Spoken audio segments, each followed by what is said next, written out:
Hello, guys. Good morning, good afternoon, good evening, depending on where you're listening from.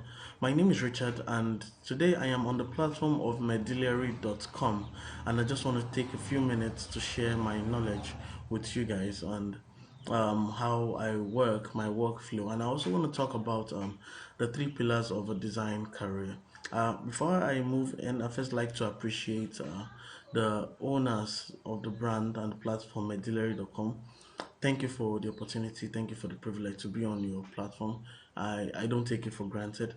It's a rare opportunity, and what you're doing is rare. And I trust God that He's gonna increase you guys.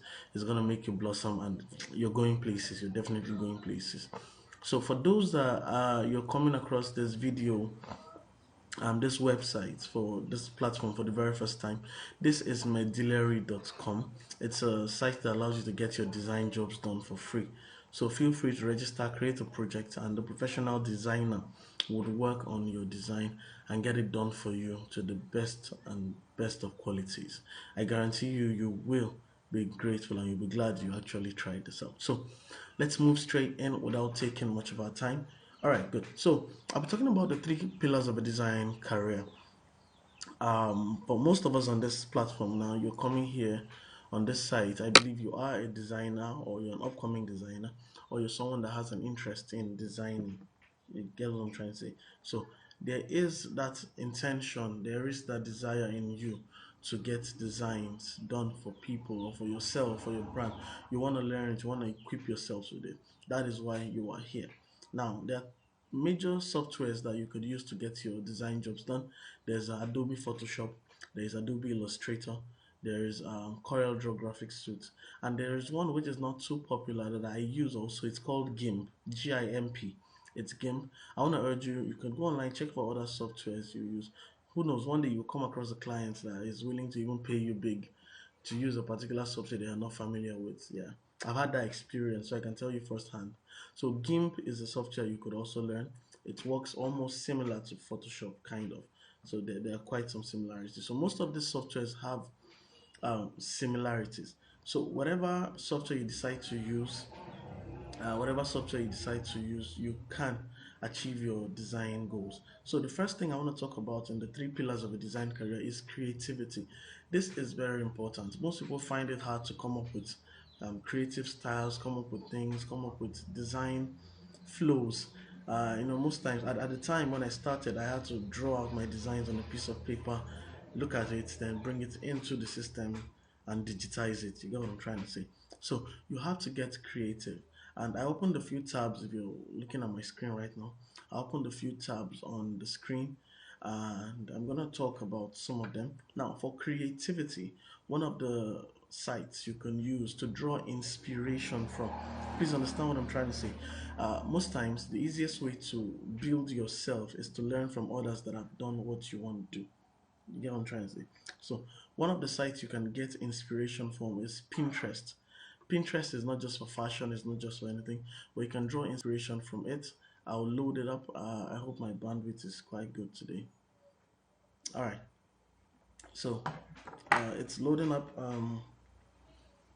Let's see, awesome. So as you can see, this is Pinterest.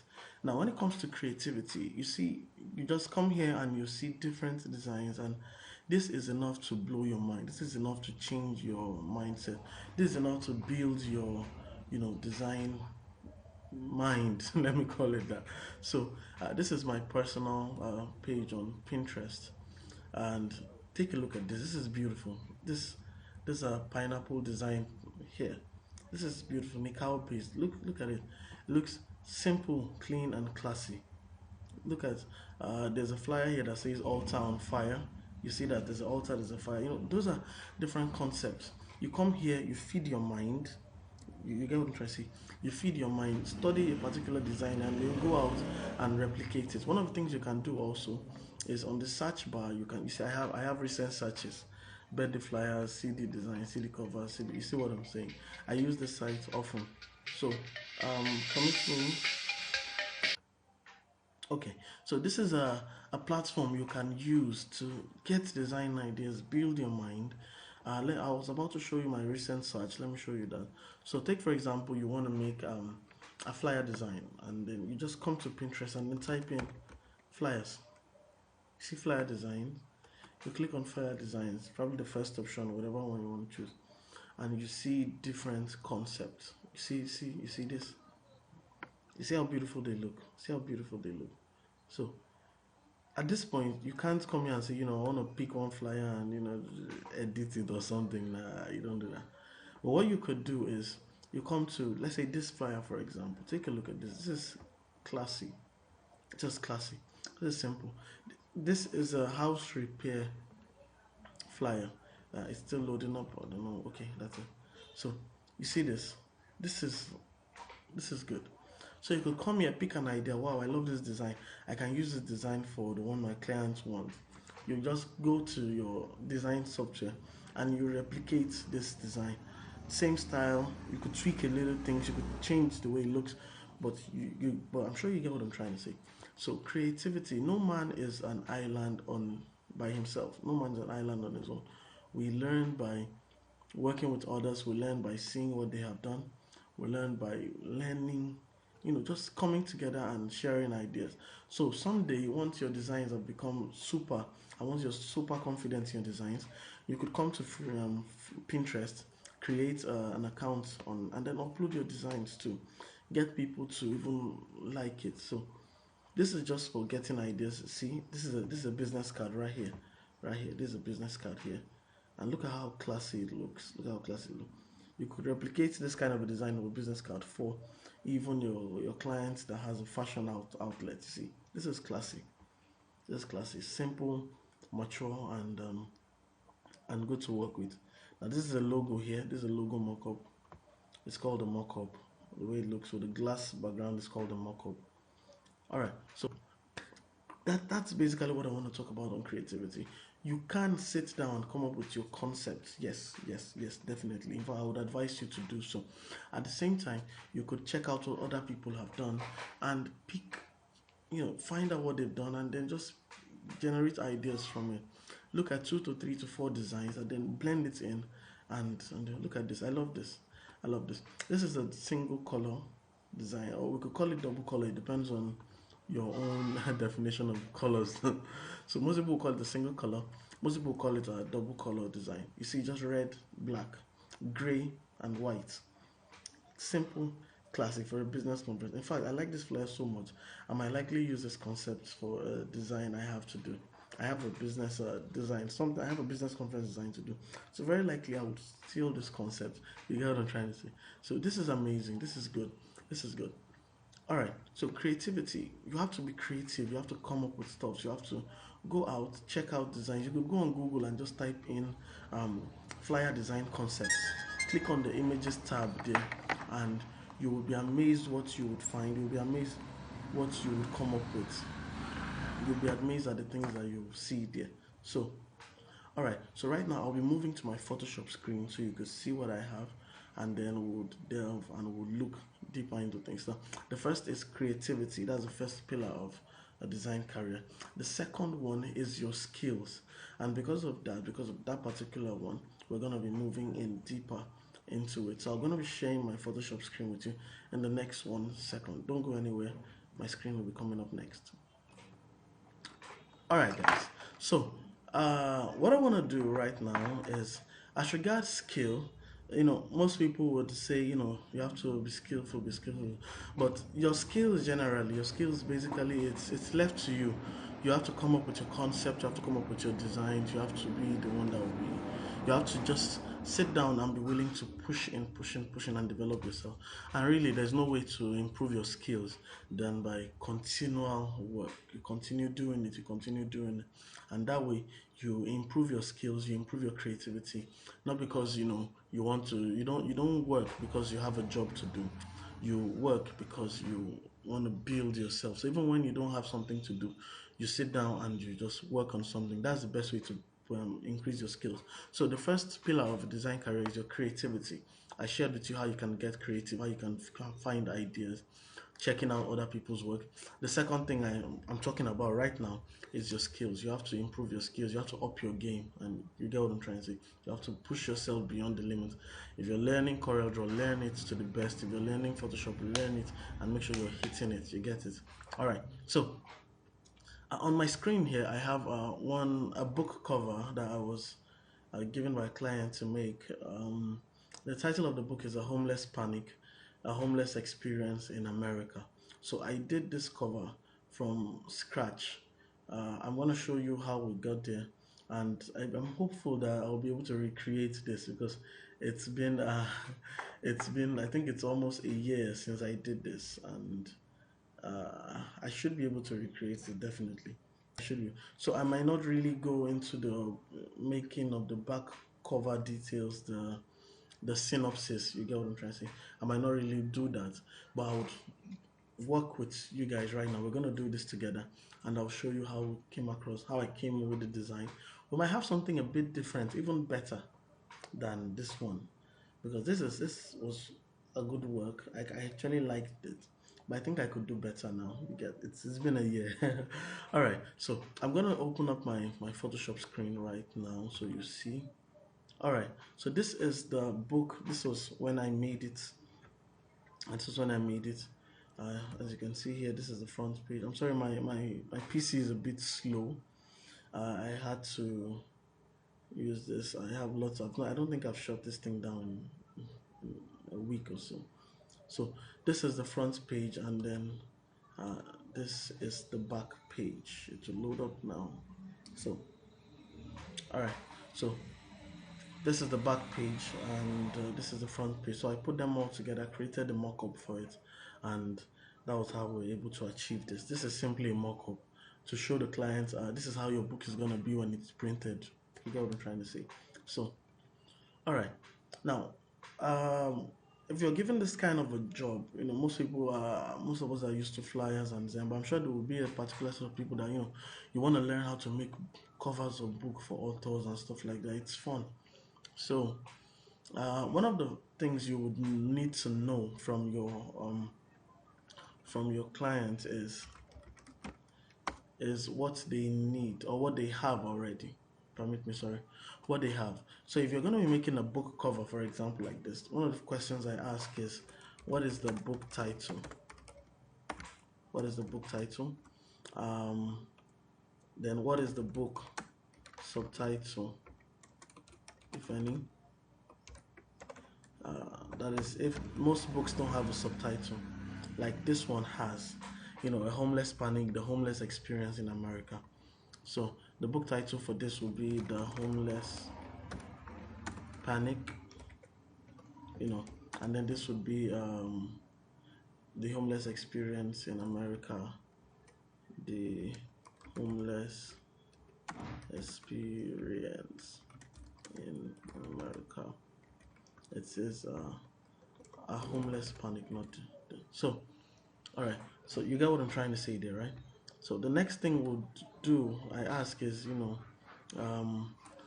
author name. What is your name? I you don't want your name to be on your book.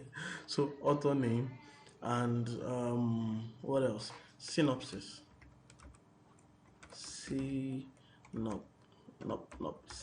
Synopsis. So that is the whole story at the back. This book is about the life of so and so, and all those kind of stuff. So then we have for author, bio. This my name is James. I am the author of the book. I live in. You get what I'm trying to say. So those are the things we ask for. Then we ask for page counts,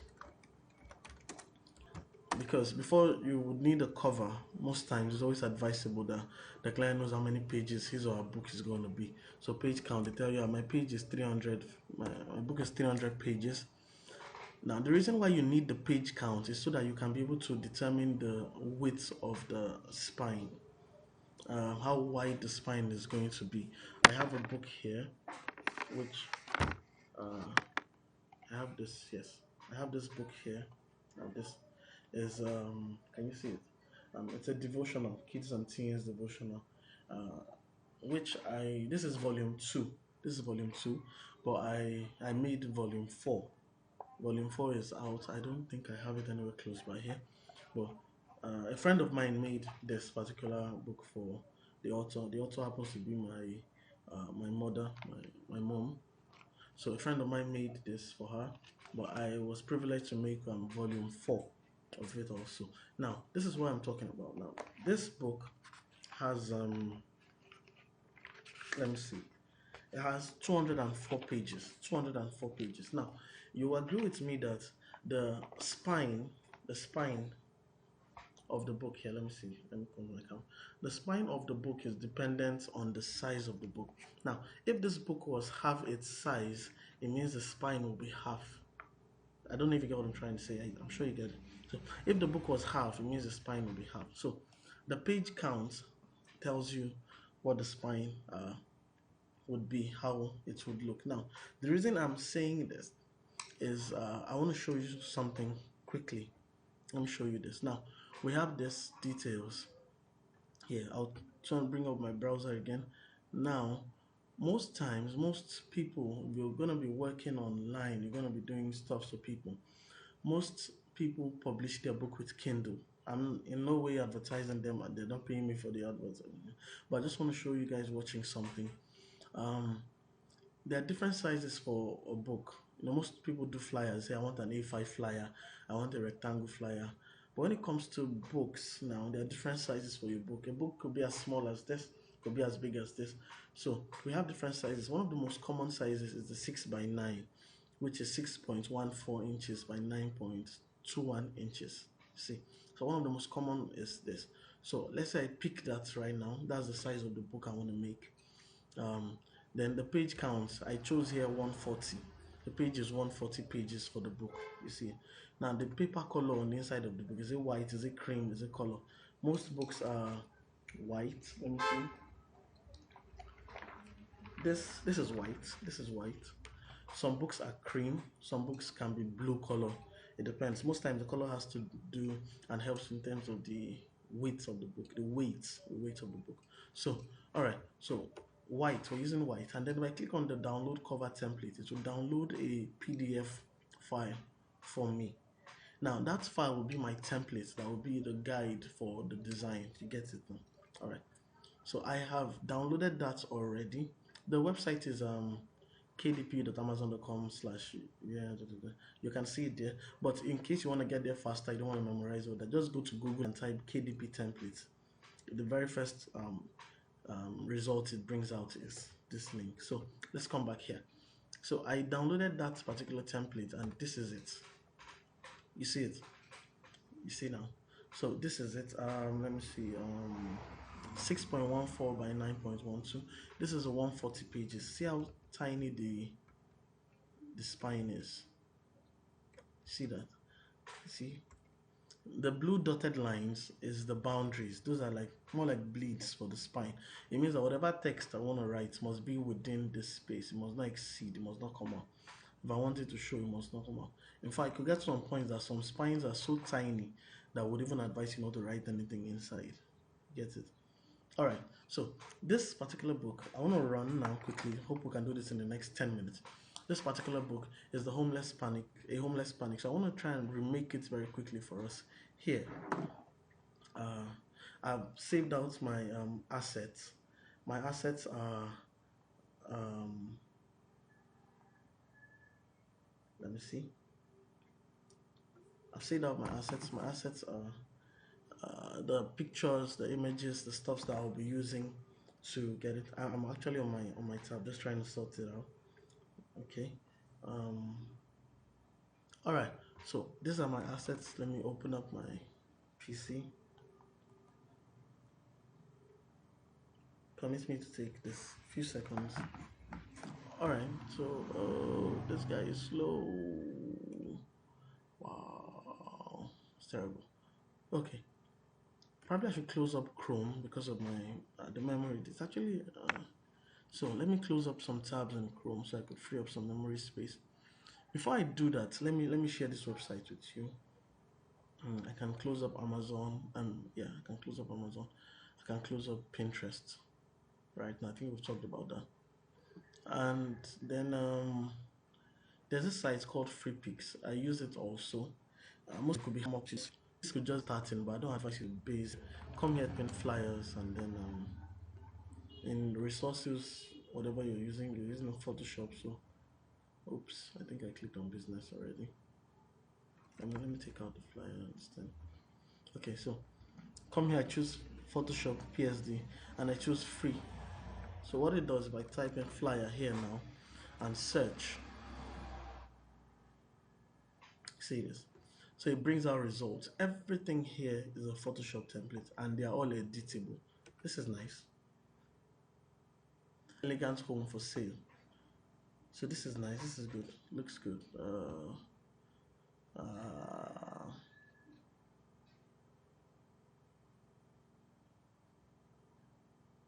Now see this.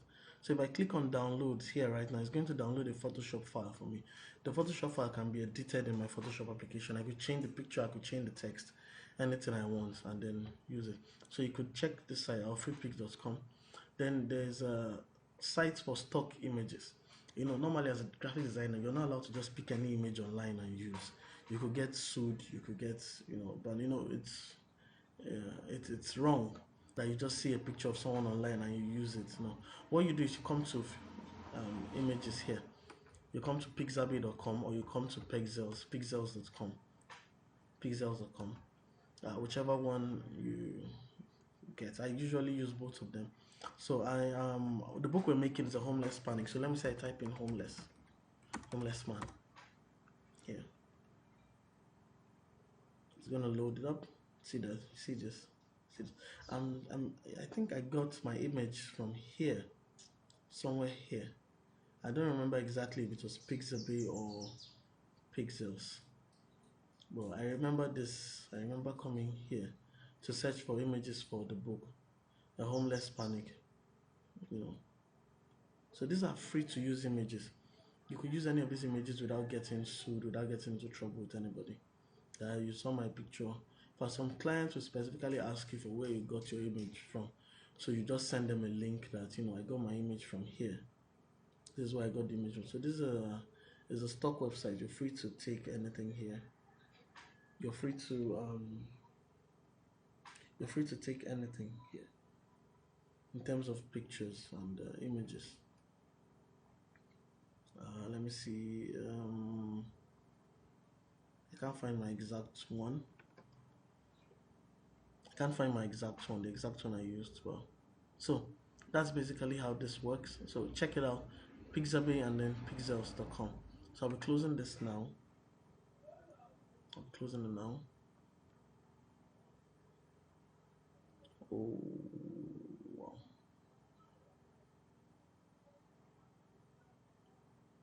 Okay, this is terrible. It's running too slow. It's running too slow.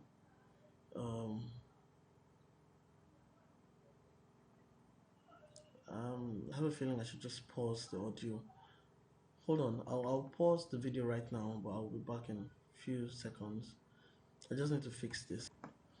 All right, so I apologize for that. My PC was running a bit slow. I had to quickly fix that out. All right, so I think we're back on track. Okay, so let's go straight into this quickly. We're gonna be making the book cover. Like I said earlier, we're gonna try and remake this very quickly, and I'm hoping to do this in the next 10 minutes. 10 minutes. All right. So this is our templates that we got from KDP, like I told you earlier. So what I'm gonna do right now is to take my rectangle tool. But first of all, I think I should say this. KDP gives you this with certain sizes and bleeds. You see these dotted lines, the bleeds. You're not supposed to exceed those lines. Your background, your design, your background color can exceed the line, so that by the time they cut the book, or by the time the book is being trimmed, you would have your color around those edges. But your text, your images, whatever is important should not exceed that line. So let me put this. So I clicked on my rectangle tool and I just put the rectangle all over it. Our background is going to be white. It's gonna be. But before we do that, I was about to say this. What I would advise you to do is to take your ruler from from here and just grab it here, place it at this edge, then take another one, place it here. Yeah, follow me. Then here too on those lines, so there'll be like a grid for you. Like put this one here exactly on the bed line. Then this come here too, and then we'll bring this here. So this is more like a guide for you. So you know that whatever I'm designing will be within this place. Whatever I'm designing will be within here. Then there's this place. Now this is the barcode. I usually do this. I click on the rectangle and I create a rectangle over the barcode. This is just a guide for me. Then I just give it another color, maybe black. I lock the layer. Alright then, so I can turn this on now.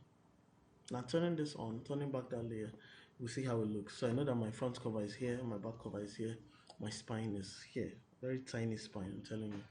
So let's go. Let me close this tab to probably to free up my mind. Okay, yes, this is our first image.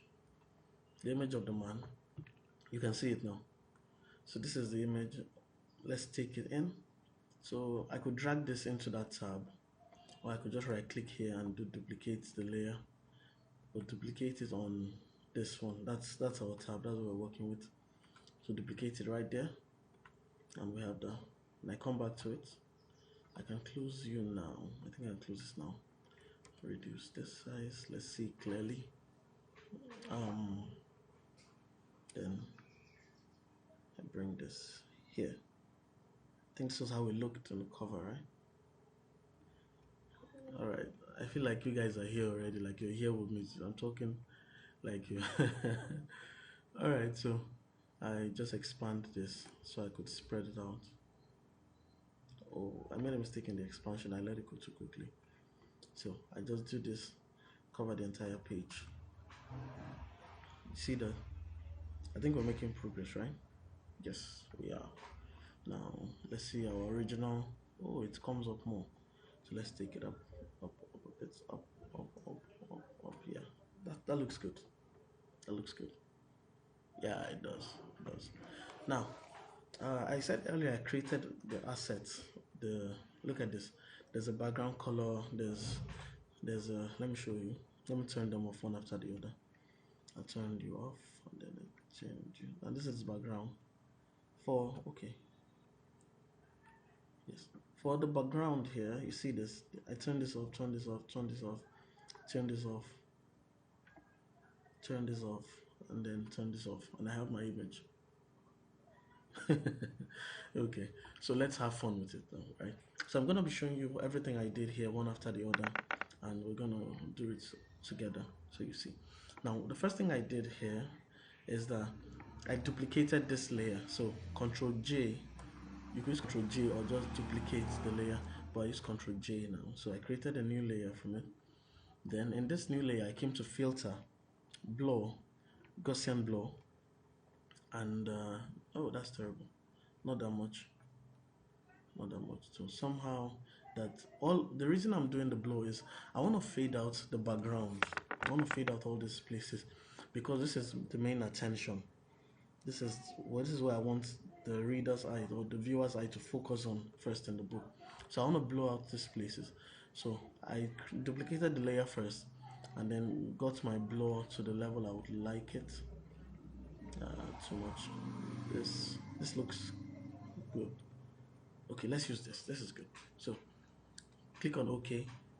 Now, if I turn this layer off, I see the original one. If I turn it back on, I see the blurred layer. So what I do here is, after creating this layer, I then create what is called a layer mask. This is a layer mask. So I click on the layer mask. Now, because I want this guy to be visible, I come to my brush tool. That's too small. I increase the size of the brush. Increase the size of the brush. And then I just want the guy to be visible, right? So I brush over him. You see? See that? I brush over the guy. I brush over him clearly. Yes.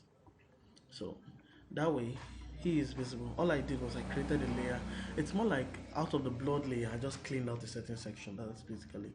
So the original one is still here. The blood one is here. Now this can be used for, you have a picture and you want to blow out some certain people at the back. You get what I'm trying to say.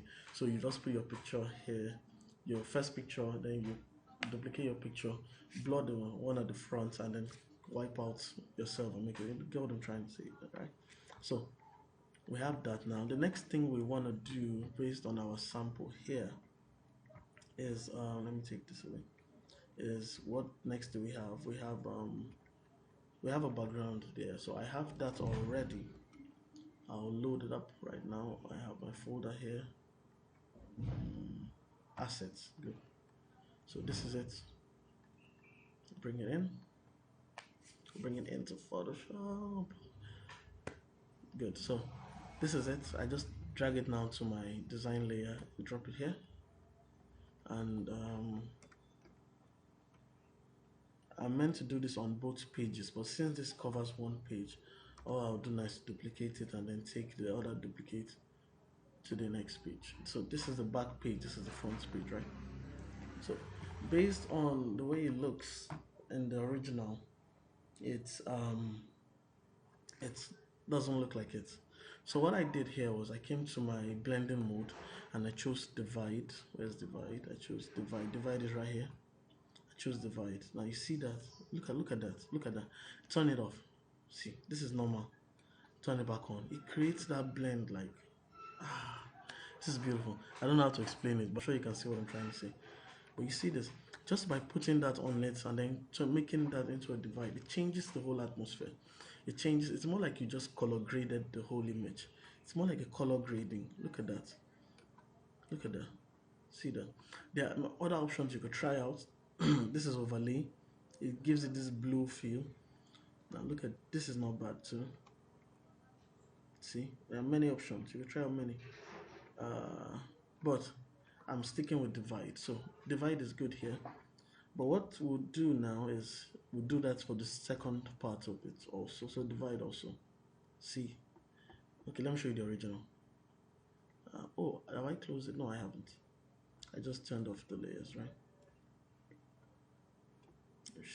Let's see. See that? See. I think we're getting somewhere, right?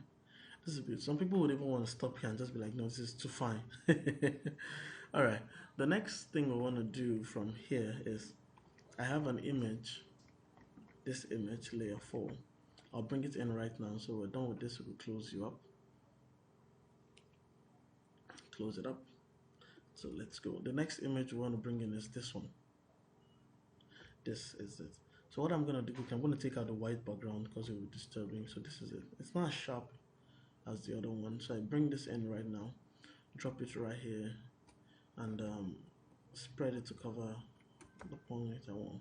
I use this to create a glittery, kind of like a glittery atmosphere at the top. Makes it look like the top is shining. You get it? So I duplicate this. Yeah. All I did to duplicate it, so let me just say it, is I held my Alt key. Hold Alt down, click on the image that you want to duplicate, hold Alt, and then drag it to where you want it. It will automatically duplicate it, right? So for this one, I chose exclusion. I chose exclusion. Where's exclusion? Where's exclusion? Exclusion right here. So exclusion, this. Look at, changes it. Exclusion. But rather than stop there, I dropped the opacity to 24%. Drop the opacity to 24%. Let's see. See that? It creates like a stain all over there, which looks good. So I drop this to 24% too. Awesome. Now look at that. Look at it. It looks like when you're shooting a picture from a lens, but the lens is all stained up. You get. I would explain. Okay, let me say it. The reason is because I chose that was when there's a homeless person, talk about someone in pain, so there's stains, there's stuff like that. So we're trying to make the center focus on the person himself. So you have to be creative, come up with a concept, and then work with it. Now, this is the next thing to do.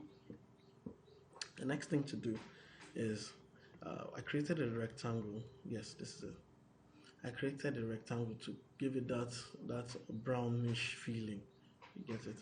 So what we'll do now, we'll come back to our rectangle tool and create a rectangle. We could even fill it up, right? Fill it up. A rectangle to cover. The color code for this was let me see, 6E4141. 6E4141. Color code. Color code. There's a website I'd like to share with you guys. It's called .co. I don't want to open my browser again because of time.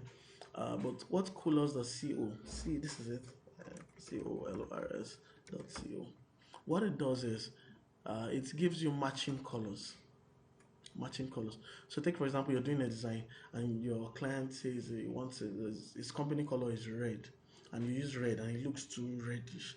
You go to colors.com, put in red, lock it in, and then to give you a similar color to red. If there's enough time, I'll load up the site and show you how it works. So it's just for you to find matching colors. It's a good help for designers.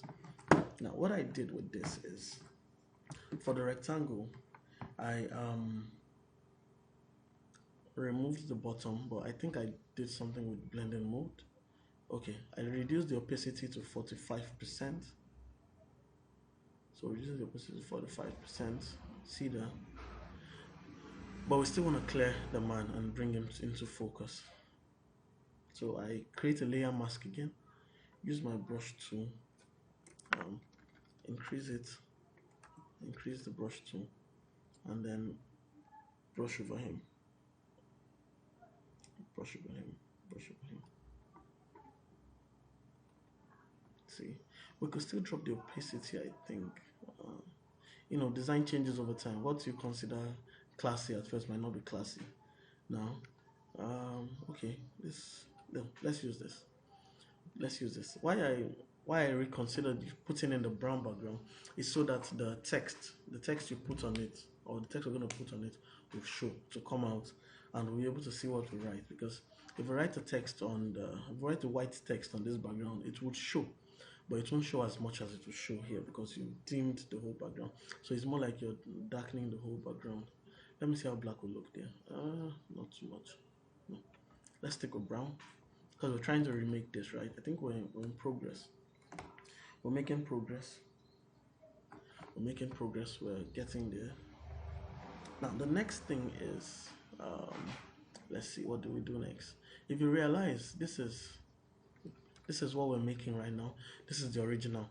This top part is darker than the rest. So what I did there was I created what I call an eclipse. This is it. So I created an eclipse right there from here. Let's hit it from here like this till here. I think that's good. That's good enough. That's an eclipse,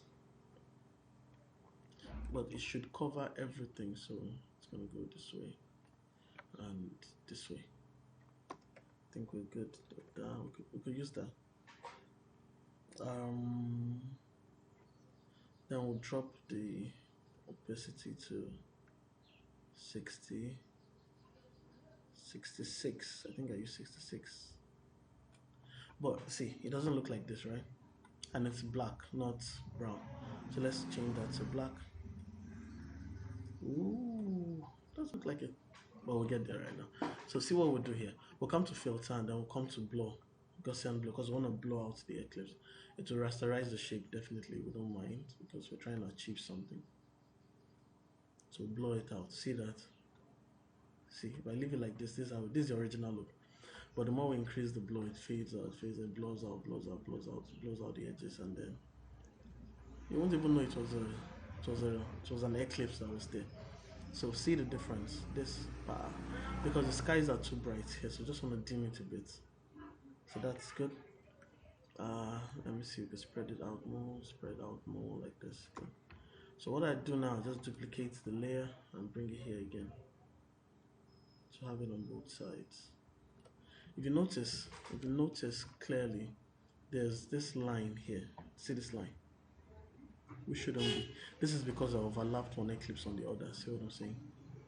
So what you can do for that is on that eclipse, you come to your layer mask, click on the layer mask, then use your brush to big, click on brush, and then just simply blend it in. Blend it in. Yay! Yippee! We're almost there. We're getting somewhere. So this is it. That's one. That's two. All right. What else did we add? All right. So we're done. We've gotten the eclipse now, right? We go. Now, next one I added was this particular image, which is our final image to add. We can delete this. We can close it rather, not delete. Now, what that image does, it's more like a tree image. It creates this scratchy kind of feeling. You can see like it looks scratched. Let me turn it off. This is it. So see, it looks very similar to what we have already. See, it looks very similar to what we have already. But this has that image here, and it looks like something was scratched. So what I'm gonna do, I'm gonna bring it in. I'm gonna bring in. This is it. So we just bring it there. Look at this. How do we blend this in? I'll show you right now. So this is it here. I just drop it into our layer. Fill it up to the screen. Let's zoom it in. I think we're good with that.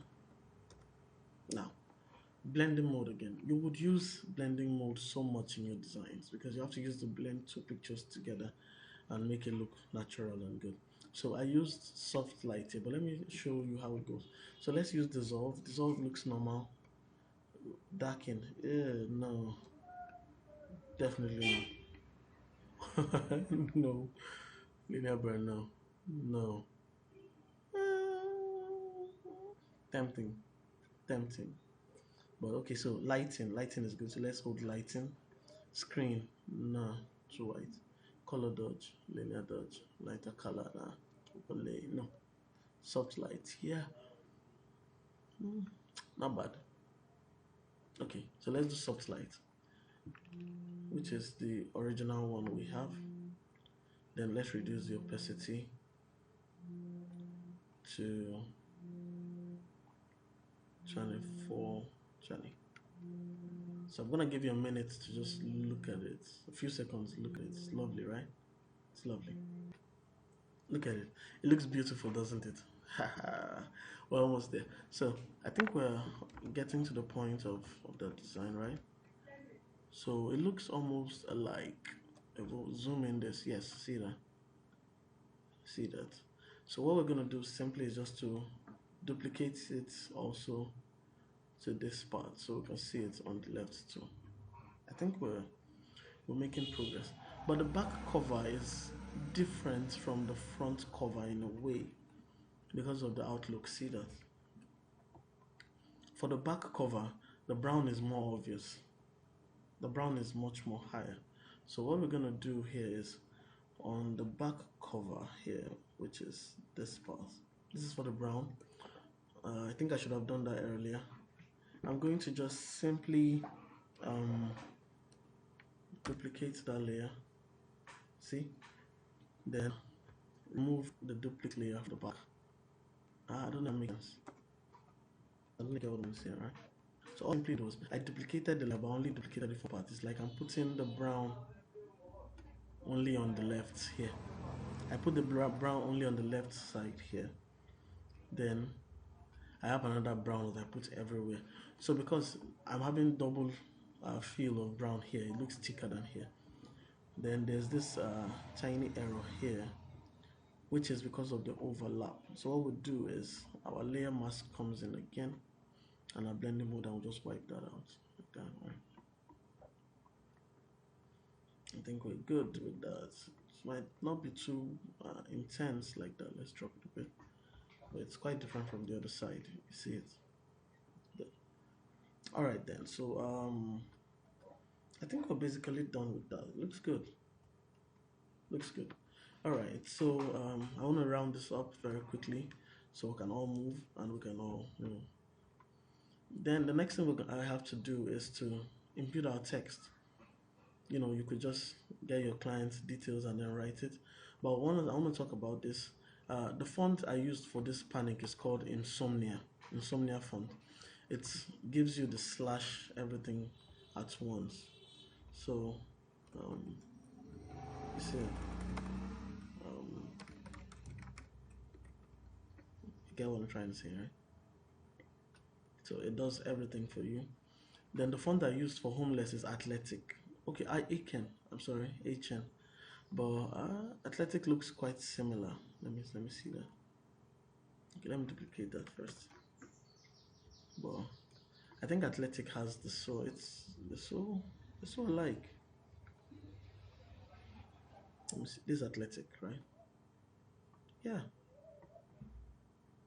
I wasn't wrong. Okay, not too similar though. But this is Athletic. This is HN.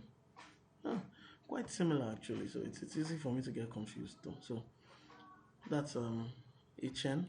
So this HN font. Then this is Insomnia. You can get the fonts. Then this is Tahoma. Tahoma is, I think Tahoma comes with Tahoma is more like a default font. So then this is Tahoma also. This is ink free. Ink free because I needed something scripty. Looks like scripts. Let it load up. It's like a script font. Yeah, see that? Just needed that feeling. Alright, so and then that leaves us with the back cover. Simply text. All I did was I duplicated, took the title, the way it's written in the front cover, brought it into the back cover, and then just did that. Let me see if I could do something quickly here.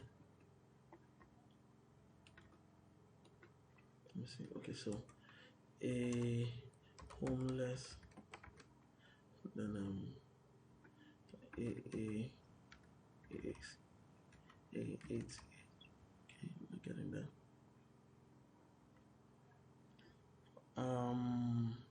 All right, so let's just use Athletic for the time.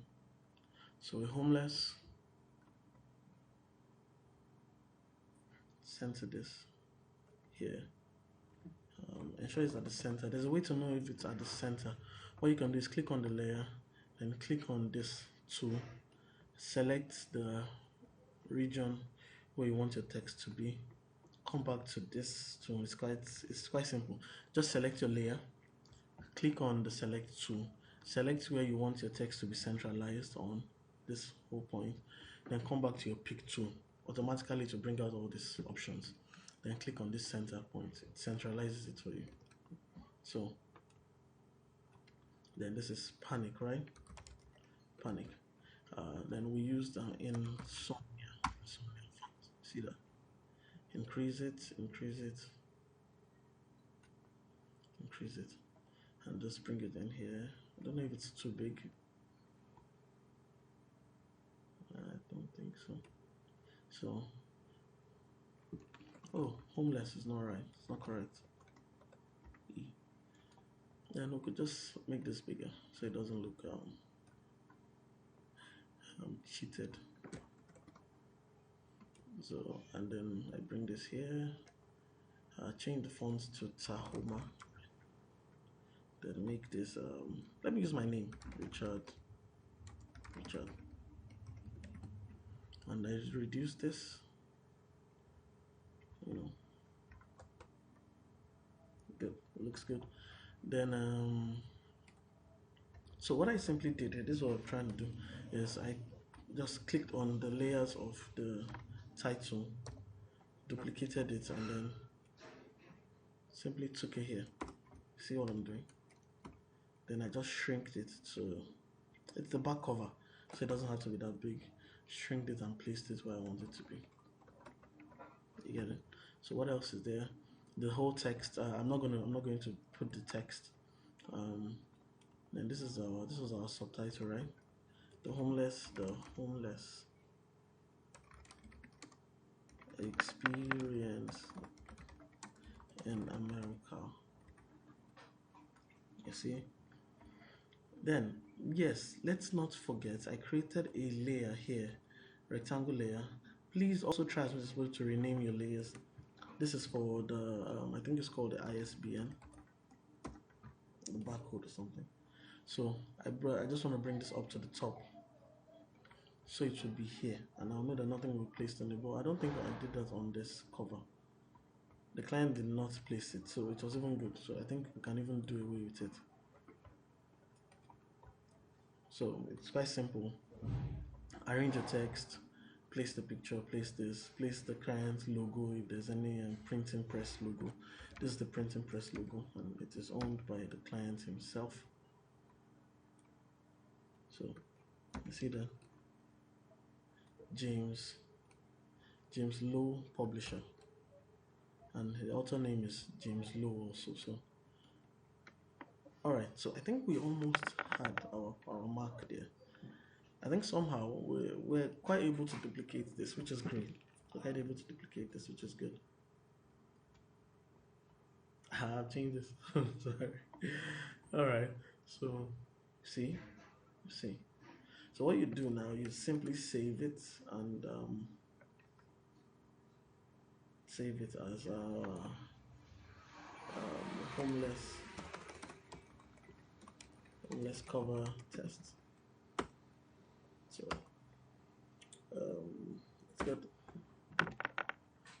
Now that is beautiful. So these are front cover, these are back cover. Back cover without text because of time. We've almost used an hour, so I'd like to round this up now.